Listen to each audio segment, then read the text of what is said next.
Do you find yourself saying yes to things all the time and then you go away from that situation going, why did I do that? Now I'm in a more stressful situation than I was before, and I haven't got enough time to get stuff done that I'm already doing. Or have you learnt to be on top of this and to treat yourself as your number one priority?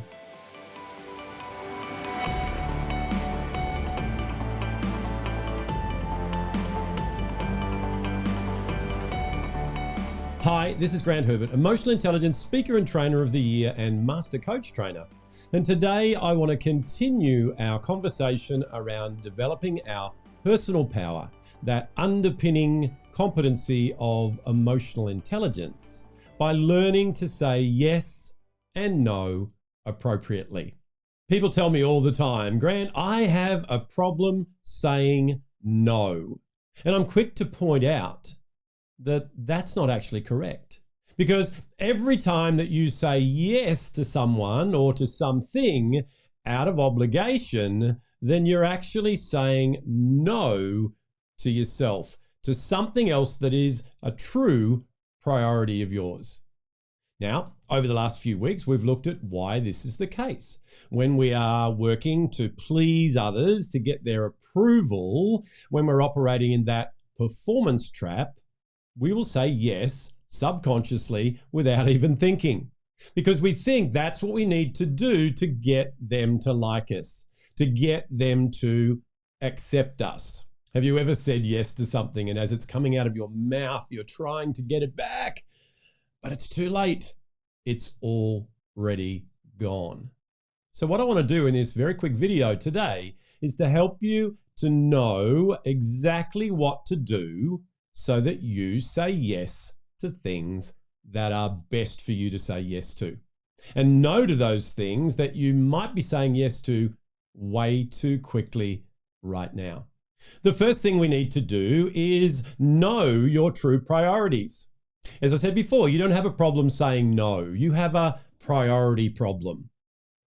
And what I mean by that is that you are putting everything else before your priorities.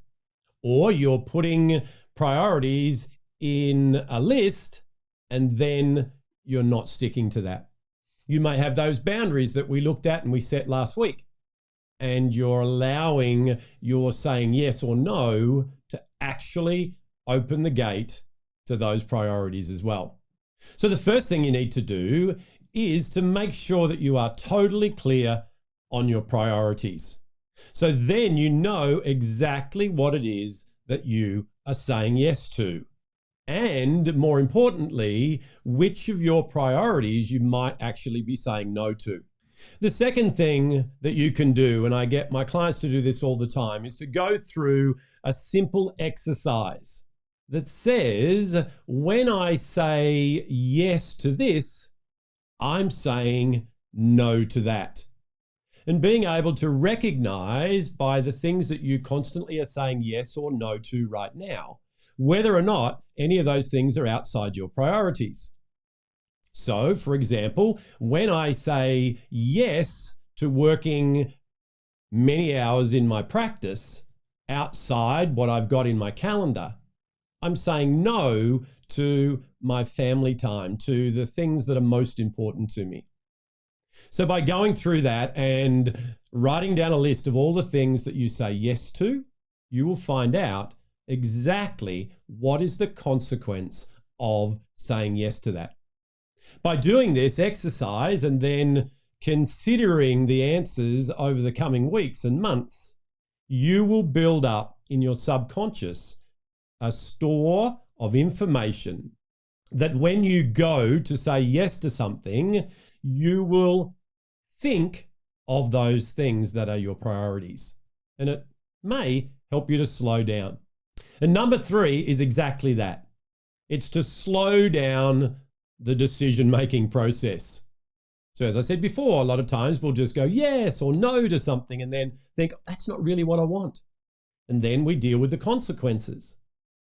So what we need to do is make sure that we are in control of our emotional responses, that we're making sure that we are in a position to make a decision as to whether or not that is something that we should be saying yes to right now. So to do that, we need to go back, if we haven't already, and we need to develop that emotional self-awareness. We need to be able to recognize when an emotion is coming up and our thoughts that are around that are steering us towards saying yes or no inappropriately.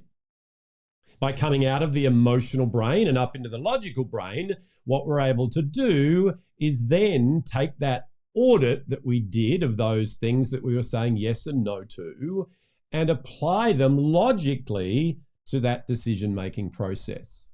What I love to do when people are asking me to do things is I like to come back with a question. And that is a trigger stopper for me to be able to make sure that I'm answering it and it is the best decision for me and for the other person. I might say, that's interesting. It sounds like something that I could consider doing. Can you give me some more information as to what that actually would entail? By doing that, I've done two things. Firstly, I've interrupted the pattern of just saying yes, because I love to help. I'm a person who likes to serve. What it's also done is it's asked a what question. So I said what it actually entails. So I'm seeking more information before I say yes. So there you have it.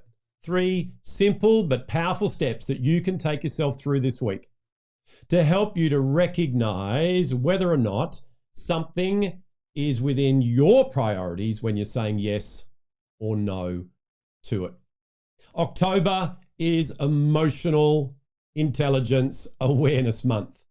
And even though it's a thing that we should be looking at all the time, I'm glad that we've actually got a month where we can focus in and go, you know what, this is the month where I'm going to finally work in this area of my life.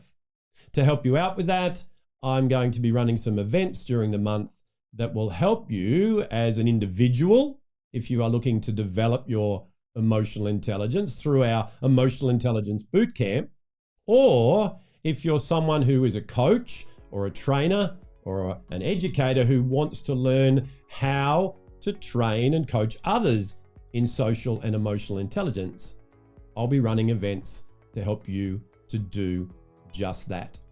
Well, that's it from me for another week. Join me again next week when we continue this conversation around social and emotional intelligence so that we can navigate our emotions in a healthy way and enjoy life way more, have lots more energy, and manage the responses to those things around us in a healthy and rewarding way. I'll see you then.